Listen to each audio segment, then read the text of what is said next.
कान, मुकुट और एक हाथ बाकी बाप्पा। तुझे पूरा करने में एक पूरी रात बाकी बाप्पा। एक कड़क चाय हो जाए। चाय? क्या बात है वर्षा? बाप्पा, लड्डू मोदक तो रोज खाते हो, तुम न कभी वर्षा के हाथ की चाय पी के देखो।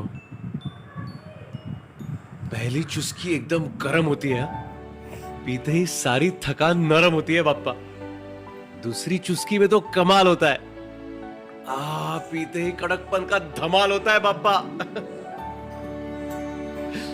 वाह वर्षा, मूर्ति बहुत सुंदर बनी है दादा। बाबा ने सिखाया नियम नहीं तोड़ता, नींद छोड़ी है, बारीकी नहीं छोड़ता। आखिर एक मूर्तिकार हूं, यही एक ख्याल रोज बनाता हूं कि जिसने इस दुनिया को बनाया उसे मैं अपने हाथों से बनाता। हमारी चिंता करते करते तुम भी जागते होंगे, आशीर्वाद बांटते बांटते घर घर भागते होंगे बाप्पा।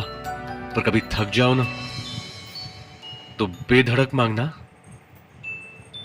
वर्षा के हाथ की एक चाय कड़क मांगना।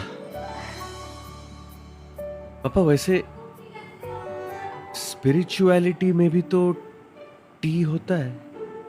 सॉरी सॉरी, जोक था, हंसना मत, पेंट भी सूखा नहीं है पापा।